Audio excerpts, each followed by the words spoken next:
Sabe aquela frase que parece querer te consolar, mas no fundo não resolve nada? Por exemplo, errar é humano.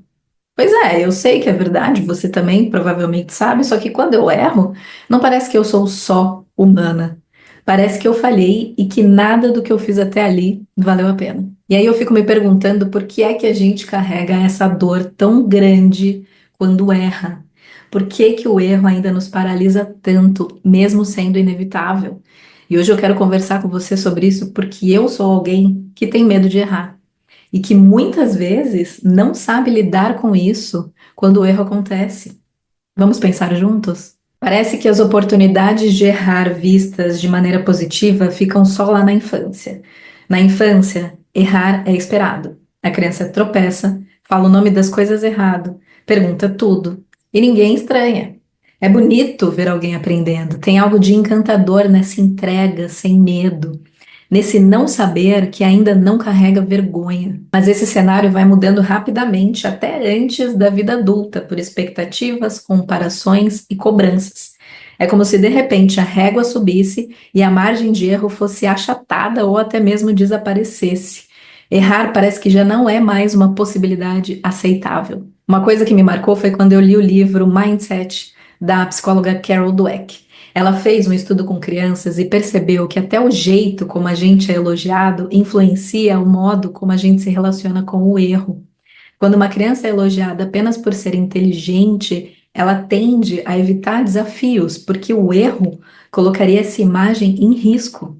Agora, quando o elogio é pelo esforço, ela tende a entender que errar faz parte do processo, e isso muda tudo. Ou seja, a forma como somos incentivados pode nos acompanhar ainda na vida adulta, reforçando esse medo de tropeçar.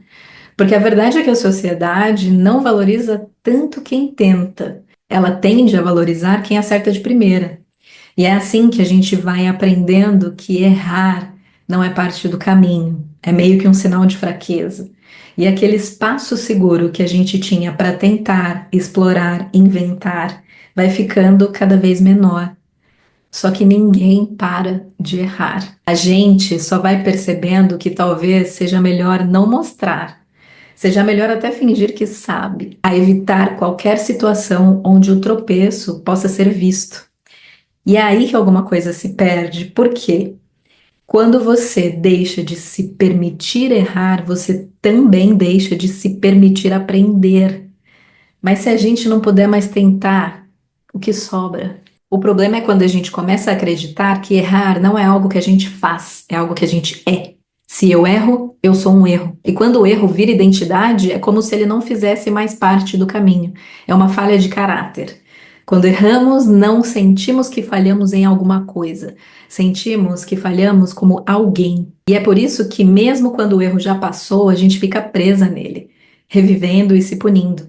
E eu não estou dizendo aqui que todos os erros são leves.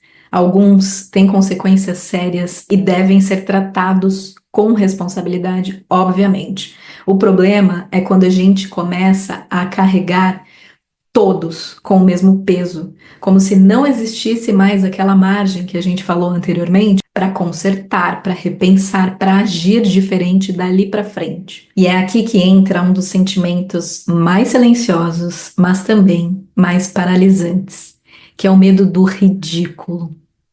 O ridículo não é só errar, é errar sendo visto. É errar parecendo frágil, amador, menos inteligente. É se tornar uma piada, mesmo que isso aconteça só na nossa própria cabeça. A gente tem tanto medo desse tal ridículo que deixa de fazer coisas incríveis. Deixa de experimentar, de ousar, de criar, de mudar de ideia porque a dor de ser exposto parece ser muito maior do que a possibilidade de crescer com a tentativa. Esses dias eu fui numa apresentação musical e tinha uma orquestra no palco, e junto da orquestra tinha um coral de crianças.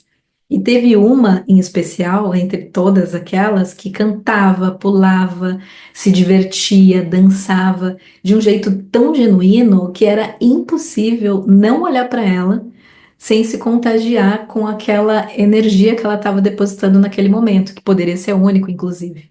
Então ela foi a estrela do show. E olha que loucura, se ela fosse adulta, talvez ela tivesse segurado tudo aquilo, porque a gente aprende a temer essa liberdade. Aprende a esconder o entusiasmo para não chamar muito atenção, a conter a alegria para não parecer ridículo. E com isso a gente vai deixando de experimentar coisas novas.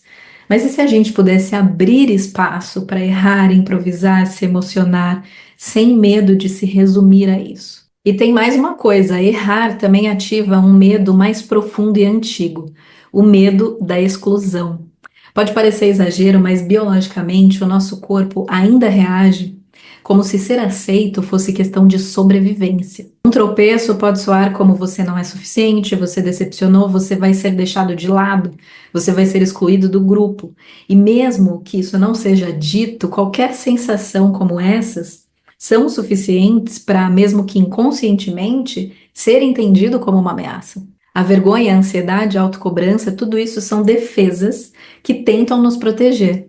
E aí, para evitar esses desconfortos, a gente prefere tentar se controlar, se manter no que é mais seguro, mesmo que isso custe a nossa expressão mais verdadeira. E é claro que ser adulto é assumir responsabilidade pelos nossos atos, mas tem uma diferença enorme entre isso e se castigar o tempo todo.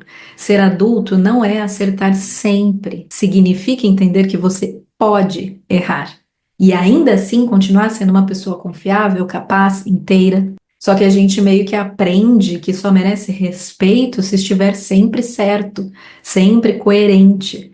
Só que isso não é maturidade, é sobrecarga.